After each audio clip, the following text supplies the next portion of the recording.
ലോക്സഭാ തെരഞ്ഞെടുപ്പിന് മുൻപ് മുസ്ലിം സ്നേഹം, പരാജയപ്പെട്ട ശേഷം അയ്യപ്പ സംഗമം, വെള്ളാപ്പള്ളി സ്നേഹം തുടരുന്നു. അതിനിടയിൽ വീണ്ടും പരാജയമുണ്ടാകുന്നു. തിരിച്ചു നടക്കുകയാണ് മുസ്ലിം സ്നേഹത്തിലേക്ക്. അതിൻ്റെ പ്രസ്താവനയാണല്ലോ ഇന്നലെ പിണറായി വിജയൻ്റെ വാക്കുകളിലൂടെ പുറത്തു വന്നത്. ഒരു മൂന്നാം ഭരണം പിണറായി വിജയൻ വല്ലാതെ ആഗ്രഹിക്കുന്നു എന്നുള്ളതിൻ്റെ തെളിവാണ് കഴിഞ്ഞ ദിവസം അദ്ദേഹം സമസ്തയെ പ്രകീർത്തിച്ചുകൊണ്ടുള്ള അദ്ദേഹത്തിൻ്റെ പ്രസ്താവന. അപ്പോൾ അതിൻ്റെ ഒരു പ്രധാനപ്പെട്ട കാരണം എന്ന് പറയുന്നത് അദ്ദേഹത്തിന് കുടുംബത്തിനെതിരെ നിരവധി കേസുകൾ പെൻഡിങ്ങാണ്. പലവിധ കേസുകൾ, അഴിമതി, കൂടുതൽ അഴിമതിയാണ്, സ്വർണ്ണക്കടത്ത്, നാട്ടുകാർക്കെല്ലാം അറിയാവുന്ന കേസുകളാണ്. പക്ഷേ ഇതെങ്ങും എത്തിയിട്ടില്ല. ഏറ്റവും പഴക്കമുള്ള ഒരു ലാവ്ലിൻ കേസ് പോലും എവിടെയും എത്താതെ സുപ്രീം കോടതിയിൽ കടക്കുക. ഇങ്ങനെ പലതവണയും മാറ്റിവെച്ച് അത് റെക്കോർഡ് ഇട്ടുകൊണ്ടിരിക്കുകയാണ്. എനിക്ക് തോന്നുന്നു ഇന്ത്യയിൽ ഇത്രയും പ്രാവശ്യം മാറ്റിവെച്ച ഒരു കേസ് ഒരു പക്ഷേ വേറെ ഉണ്ടാവാൻ സാധ്യതയില്ല എന്നാണ് നമുക്ക് മനസ്സിലാവുന്നത്. അപ്പോൾ തനിക്കെതിരെ വരുന്ന ആരോപണങ്ങളെല്ലാം ഈ അതിവിദഗ്ധമായി മതസംഘടനകളുടെ സഹായത്തോടു കൂടി അല്ലെങ്കിൽ മറ്റേതെങ്കിലും മാർഗത്തിൽ കൂടി അതിനെ മറച്ചു പിടിച്ച് ഇത്രയും നാൾ 10 വർഷം വരെ അദ്ദേഹം അധികാരം മുന്നോട്ട് കൊണ്ടുപോയി. ഇനി ഒരു ടേം കൂടെ ഇരുന്നാൽ മാത്രമേ ഈ നേരത്തെ ഈ രക്ഷപ്പെട്ട കേസുകളിൽ നിന്നൊക്കെ അദ്ദേഹം തൽക്കാലം മുക്തനാവാൻ കഴിയൂ, അതിനുവേണ്ടി അതിന് ശ്രമം നടത്താൻ കഴിയൂ എന്നൊരു തിരിച്ചറിവ് അദ്ദേഹത്തിനുണ്ടായിട്ടുണ്ട്. മാത്രമല്ല കുടുംബത്തെ അടക്കം രക്ഷിക്കേണ്ടതുണ്ട്, വലിയ ഉത്തരവാദിത്തം അദ്ദേഹത്തിന് മേലുള്ളൂ. അപ്പോൾ അതിന് ഭരണമല്ലാതെ വേറെ മാർഗമൊന്നുമില്ല. അപ്പോൾ ശ്രീ സൂചിപ്പിച്ചതുപോലെ ഈ തെരഞ്ഞെടുപ്പിന് മുമ്പ്, തദ്ദേശ തെരഞ്ഞെടുപ്പിന് മുമ്പ്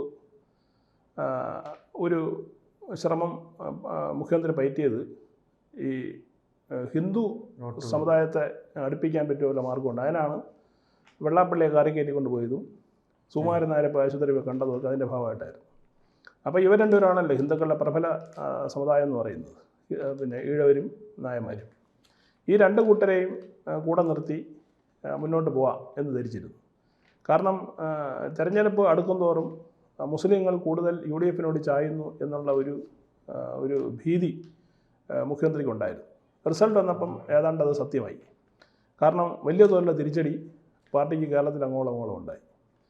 UDF വൻതോതിൽ വോട്ട് വർദ്ധിച്ചു. അപ്പോൾ ഇതൊക്കെ മുഖ്യമന്ത്രി വലിയ ആശങ്കയ്ക്ക് കാരണമായി എന്നുള്ളതാണ് വാസ്തവം. അതിനിടയിലാണ് ഈ സമസ്തയുടെ ഈ സമ്മേളനത്തിൽ ഇദ്ദേഹത്തെ വിളിക്കുന്നത്. അപ്പോൾ അവിടെ പോയി അദ്ദേഹം നടത്തിയ 1-2 പ്രസ്താവനകൾ നമ്മൾ വളരെ സൂക്ഷ്മമായിട്ട് പരിശോധിക്കേണ്ട. അതിൽ അദ്ദേഹം പറഞ്ഞത് വർഗീയതയെ ഒരിക്കലും വർഗീയത കൊണ്ട് ചേർക്കാൻ പറ്റില്ല എന്നാണ് അദ്ദേഹം പറയുന്നത്. കേരളത്തിൽ ആരാണ് വർഗീയത പറ്റുന്നത്? ആ ഒരു ചോദ്യമാണ് പൊതുസമൂഹം മുഖ്യമന്ത്രിയോട് ചോദിക്കേണ്ടത്. കേരളത്തിൽ വർഗീയത ഉണ്ടോ? അങ്ങനെ ഒരു വർഗീയത ഉണ്ടെങ്കിൽ അത് പരത്തുന്ന ആകെ ഒരേ ഒരു സമുദായമാണ്, അത് മുസ്ലിം സമുദായമാണ്. കാരണം അവരുടെ മതം പറഞ്ഞാണ് പല കാര്യങ്ങളും അവർ നേടിയെടുക്കുന്നത്. ന്യൂനപക്ഷം എന്നുള്ള പേരുണ്ട്. ന്യൂനപക്ഷം എന്ന് പറയുന്ന പദവി അവർക്ക് എന്തെങ്കിലും നഷ്ടപ്പെട്ടു. കാരണം ഇപ്പോൾ കേരളത്തിലെ ന്യൂനപക്ഷം എന്ന് പറയുന്നത് ശരിയും ക്രിസ്ത്യാനികളാണ്. ഇവർ ഈ പറഞ്ഞ ഏതാണ്ട് ഒരു 10 വർഷം കഴിയുമ്പോഴത്തേക്ക് ഹിന്ദുക്കളെ കടത്തിവിട്ടുന്ന തരത്തിലേക്കാണ് മുസ്ലിങ്ങളുടെ ഈ ഡെമോഗ്രാഫി വളരുന്നത്. അപ്പോൾ അതുകൊണ്ട് തന്നെ ആ ന്യൂനപക്ഷം എന്നുള്ള പേരിൽ, ആ ഒരു മറവിൽ ഈ പറഞ്ഞതുപോലുള്ള തീവ്ര വർഗീയത കേരളത്തിൽ പടർത്താൻ ചോദിച്ചു കഴിഞ്ഞാൽ അത് സംശയമില്ലാതെ നമുക്ക് പറയാൻ കഴിയുന്നത് മുസ്ലിം തന്നെയാണ്. സംശയമൊന്നുമില്ല. എത്രയോ സംഘടനകൾ, നിരോധിക്കപ്പെട്ട PFI, അവരുടെ രാഷ്ട്രീയ സംഘടന SDPI, Jamaat-e Islami, welfare party, ഇതുകൂടാതെ എത്രയെങ്കിലുമൊക്കെ പാർട്ടികൾ. അപ്പോൾ ഇവരെല്ലാം ചെയ്യുന്ന എന്താണ്? ഈ മുസ്ലിം സമൂഹത്തിൻ്റെ ഇടയിൽ വർഗീയത വളർത്തുക എന്നാണ് അവർ ചെയ്യുന്നത്. കാര്യം മറ്റുള്ളവരെ എങ്ങനെ മാറ്റി നിർത്താം, നമുക്കിങ്ങനെ വളരാം എന്നുള്ള ചിന്ത മാത്രമാണ് അവർക്കുള്ളത്. ആ സാഹചര്യത്തിലാണ് ഈ കണ്ണടച്ചിരുട്ടാക്കുന്ന രീതിയിൽ മുഖ്യമന്ത്രി പറയുന്നത് വർഗീയതയെ വർഗീയത നേരിടുന്നത്. അദ്ദേഹം ഉദ്ദേശിക്കുന്ന ഒരു പക്ഷേ ചിലപ്പോൾ RSSനെ BJP ആയിരിക്കും. RSS എന്ന് പറയുന്നത് വർഗീയ സംഘടനയല്ല എന്നുള്ള സത്യം ഇവർ അംഗീകരിക്കാൻ ഇവർ തയ്യാറായിട്ടില്ല എന്നുള്ളതാണ്. അത് ഒരു സേവന സംഘടനയാണ്. രാജ്യത്തിന് മാത്രം പരിഗണന കൊടുത്ത് രാജ്യത്തിന് നന്നാവണം എന്നുള്ള ആഗ്രഹത്തോടു കൂടി പ്രവർത്തിക്കുന്ന ഒരു പ്രതിഫലവും കാക്ഷിക്കാത്ത ഒരു സംഘടനയാണ് RSS എന്ന് പറയുന്നത്. അതിൻ്റെ മേലെ എന്തിനാണ് അദ്ദേഹം ഈ ഒരു സംശയം ഉന്നയിക്കുന്നുള്ളത്? 2 BJP കഴിഞ്ഞ 10 വർഷമായിട്ട് ഭാരതം ഭരിച്ചുകൊണ്ടിരിക്കുന്ന ഒരു പാർട്ടിയാണ്. BJPയുടെ ഭരണത്തിന് കീഴിൽ രാജ്യം വലിയ തോതിൽ വളരുന്നു. അപ്പോൾ അതിൽ അസ്വസ്ഥതയുള്ള ഒരേ ഒരു വിഭാഗം എന്ന് പറയുന്നത് ഇന്ത്യയിലുണ്ടെങ്കിൽ അത് മുസ്ലിങ്ങൾ മാത്രമാണ്. കാരണം അവരുടെ 2047 ഇസ്ലാമിക രാജ്യമാക്കി ഇന്ത്യയെ മാറ്റണം എന്നുള്ള അവരുടെ ഒരു ആഗ്രഹം, പദ്ധതി അത് ഏതാണ്ട് പൊളിഞ്ഞു എന്ന് അവർക്ക് മനസ്സിലായി. അപ്പോൾ പിന്നെ എന്ത് ചെയ്യുക? പരമാവധി ഈ പറഞ്ഞ പോലെ വർഗീയ വിഷം കുത്തിവെച്ച് ഒരു മുസ്ലിമിൻ്റെ വോട്ടും BJPയിൽ പോകാതിരിക്കാനുള്ള ശ്രമം നടത്തുക എന്നുള്ളതാണ് ഈ മുസ്ലിം സംഘടനകൾ പയറ്റിക്കൊണ്ടിരിക്കുന്നത്. അതിൽ വലിയ പങ്ക് വഹിക്കുന്ന ഒരു സംഘടനയാണ് ഈ സമസ്ത എന്ന് പറയുന്നത്. അല്ല, ആ പ്രചരണമാണ് മറുപക്ഷത്ത് ഹിന്ദുക്കളെ സംഘടിപ്പിക്കുന്നതല്ലേ? തീർച്ചയായിട്ടും. അതായത് ഹിന്ദുക്കൾ സംഘടിക്കണമെന്ന് അവർക്ക് ആഗ്രഹമൊന്നുമില്ല, പക്ഷെ അവരെ നിർബന്ധിച്ച് സംഘടിപ്പിക്കുകയാണ്. കാരണം ഗതിയില്ലാരുമ്പോഴത്തേക്ക് സംഘടിച്ചല്ലേ മതിയാവുള്ളൂ. ഹിന്ദുക്കളെന്ന് പറയുന്നത് പിന്നെ ഒരു കാലത്തും ഇദ്ദേഹം പറയുന്ന വർഗീയത അനുസരിച്ച് എവിടെയെങ്കിലും ഹിന്ദുക്കൾ ഈ വർഗീയപരമായിട്ട് ആരെങ്കിലും ഉപദ്രവിച്ചിട്ടുണ്ടോ? കേരളത്തിൽ ഇന്ത്യയിൽ തന്നെ ഇവിടെ അങ്ങനെ ഒരു ചരിത്രമുണ്ടോ? ഇല്ല. ഏതെങ്കിലും ഹിന്ദുക്കൾ തീവ്രവാദിയായ ചരിത്രമുണ്ടോ? ഇല്ല. അതിന് കഴിയില്ല എന്നുള്ളതാണ്. അത് സംസ്കാരത്തിൻ്റെ ഒരു പ്രത്യേകതയാണ്. അവരെ സംബന്ധിച്ചിട്ട് എല്ലാവരെയും ചേർത്ത് പിടിച്ച് എല്ലാവർക്കും ഒപ്പം കഴിയുക എന്നുള്ള രീതിയാണ് പൊതുവെ ഹിന്ദു സമൂഹം ഭാരതത്തിൽ സ്വീകരിച്ചിട്ടുള്ളത്. അതിന് വലിയ മാറ്റമൊന്നും വന്നിട്ടില്ല. ഇനി അതിന് മാറ്റം വന്നിട്ടുണ്ടെങ്കിൽ അതിന് കാരണക്കാർ അവർ തന്നെയായിരിക്കും. ഈ രാഷ്ട്രീയക്കാരും ഈ പറഞ്ഞ ഇസ്ലാമിക സംഘടനയാണ് പ്രധാനപ്പെട്ട കാരണം എന്ന് പറയുന്നത്.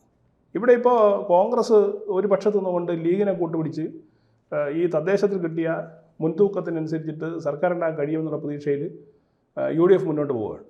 മറുഭാഗത്ത് ധാരാളം ഹിന്ദു വോട്ടുകൾ നഷ്ടപ്പെട്ടത് കമ്മ്യൂണിസ്റ്റ് പാർട്ടിക്കാണ് ഈ തദ്ദേശ തെരഞ്ഞെടുപ്പിൽ. അപ്പോൾ അത് സ്വാഭാവികമായിട്ട് BJP ഗുണം ചെയ്തു.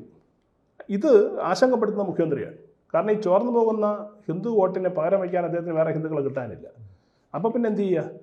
ഈ പിന്നെ മുസ്ലിങ്ങളിൽ നിന്നും ഒരു ഭാഗത്തെ എങ്ങനെയെങ്കിലും തങ്ങളിലേക്ക് അടുപ്പിക്കുക എന്നുള്ള ലക്ഷ്യമാണ് അദ്ദേഹം മുന്നോട്ട് വയ്ക്കുന്നത്. അതുകൊണ്ടാണ് ഈ പറഞ്ഞ പോലെ സമസ്തയുടെ വേദിയിൽ പോയി സമസ്തയെ അദ്ദേഹം പുകഴ്ത്തുന്നത് മാത്രമല്ല, അദ്ദേഹം പറഞ്ഞാൽ സർക്കാർ അവരോടൊപ്പം ഉണ്ടെന്നാണ്.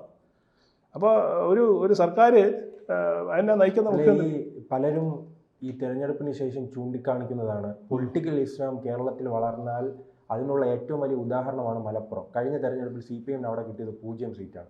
മറിച്ച് മറ്റു ന്യൂനപക്ഷങ്ങളുള്ള ഹൈന്ദവരുള്ള ഇടങ്ങളിൽ ഇവർക്ക് വലിയ വിജയം കൊയ്യാൻ തകർച്ച ഉണ്ടായിട്ടുണ്ട്. പക്ഷെ വലിയ തകർച്ചയിലേക്ക്, ഇത്രയും ദയനീയമായ ഒരു തകർച്ചയിലേക്ക് പോയിട്ടില്ല. ഇതെന്തുകൊണ്ട് CPM മനസ്സിലാക്കുന്നില്ല? അല്ല, ഈ തിരിച്ചറിവ് CPM ഉണ്ടായത് കൊണ്ടാണ് അവരിപ്പോൾ ഈ പറഞ്ഞ സ്പ്ലിറ്റ് ആഗ്രഹിക്കുന്നത്. കാരണം ഈ സമസ്തയും മുസ്ലിം ലീഗും തമ്മിൽ ആശയപരമായ വ്യത്യാസമുണ്ട്. സമസ്ത എന്ന് പറയുന്നത് പിന്നെ കേരളത്തിലെ മുസ്ലിം പണ്ഡിതന്മാരെ അവരെ നയിക്കുന്ന ഒരു സംഘടനയാണ് ജമിയത്തുൽ ഉലമ എന്ന് പറയുന്നത്. അവരാണ് കേരളത്തിലുള്ള മദ്രസകളെല്ലാം നിയന്ത്രിക്കുന്ന ഒരു പ്രധാനപ്പെട്ട സംഘടന എന്ന് പറയുന്നത്. അപ്പോൾ അവരുടെ ഒരു ആത്മീയമായ ഒരു എന്താണ് ഒരു പിടുത്തം മുസ്ലിം സമൂഹത്തിൻ്റെ മേലെ ഉണ്ട് എന്നുള്ളത് വാസ്തവമാണ്. അതായത് മുസ്ലിം ലീഗ് ആണെങ്കിൽ പോലും പിന്നെ സമസ്തയും കൂടെ പറഞ്ഞ് അംഗീകരിച്ചിട്ടാണ് അവർ കാര്യങ്ങൾ ചെയ്യുന്നത്. പക്ഷേ ഇവിടുത്തെ ഒരു പ്രശ്നം എന്ന് പറയുന്നത് ഈ തുടക്കം മുതൽ തന്നെ സമസ്ത മുഖ്യമന്ത്രി പിണറായി വിജയനോടൊരു മൃദു സമീപനമാണ് സ്വീകരിച്ചിട്ടുള്ളത്. അതിന് കാരണം എന്ന് പറഞ്ഞാൽ സർക്കാരിൻ്റെ ഭാഗത്ത് നിന്ന് അവർക്ക് കിട്ടിയ ഈ മദ്രസയെ കിട്ടിയ ഒരുപാട് സൗജന്യങ്ങളാണ്. സാമ്പത്തികമായിട്ടും എല്ലാ സൗജന്യങ്ങളുടെ കാരണമാണ് അവർ അടുത്ത് നിൽക്കുന്നത്. മുസ്ലിം ലീഗ് എന്ന് പറയുന്നത് രാഷ്ട്രീയമായി പയറ്റുന്ന ഒരു സംഘടനയാണ്. അവിടെ പണക്കാർ തങ്ങളുടെ പിന്തുണ അവർക്കുണ്ട്. അവർ രാഷ്ട്രീയമായി പയറ്റുന്നു. അവർക്ക് അധികാരമാണ് പ്രധാനം. ഇവർക്ക് അധികാരമല്ല, അധികാരത്തിന് അവർക്ക് ആവശ്യമില്ല. മറിച്ച് സർക്കാരിൻ്റെ ഈ പറഞ്ഞ വലിയ തോതിലുള്ള സഹായം അവർക്ക് കിട്ടണം എന്ന് ആഗ്രഹിക്കുന്നവരാണ്. അപ്പോൾ അവർ നോക്കുമ്പോഴത്തേക്ക് കോൺഗ്രസിനേക്കാളേറെ അവർക്ക് കൂടുതൽ പിടുത്തം എന്ന് പറയുന്നത് CPMൻ്റെ കൂടെ ചേരുന്നതായിരിക്കും നല്ലത് എന്ന് സമസ്ത മനസ്സിലാക്കിയിട്ടുണ്ട്. അതുകൊണ്ടാണ് പിണറായി വിജയൻ്റെ കൂടെ നിൽക്കുന്നത്. ഒരു ചെറിയ ശതമാനം വോട്ട് സമസ്ത വിചാരിച്ചു കഴിഞ്ഞാൽ മറിക്കാൻ പറ്റുമെന്നുള്ളതാണ്. അങ്ങനെ ഒരു സോഴ്സ് അവർക്കുണ്ട്. സ്വാഭാവികമായിട്ടും അതായിരിക്കും മുഖ്യമന്ത്രി ലക്ഷ്യം വയ്ക്കുന്നത്. പക്ഷേ അതിൽ കൂടി അദ്ദേഹം പറയുന്ന ചില കാര്യങ്ങളുണ്ട്. അതാണ് ഭയങ്കര രസകരം. അതായത് കേരളത്തിലെ മതനിരപേക്ഷ സമൂഹത്തെ കെട്ടിപ്പടുക്കാൻ സമസ്ത വലിയ പങ്കുവഹിച്ചു. ഒരെണ്ണം അദ്ദേഹം ചൂണ്ടിക്കാണിച്ചില്ല. ചുമ്മാ ഇങ്ങനെ വളവളാന്ന് ന്യായം പറയാം. എന്ത് മതനിരപേക്ഷ പ്രവർത്തനമാണ് സമസ്ത ഇവിടെ കാഴ്ചവെച്ചത്? ഒരു കാരണത്തിന് പറയാൻ കഴിയുമോ? ഒന്നും പറയാൻ കഴിയില്ല.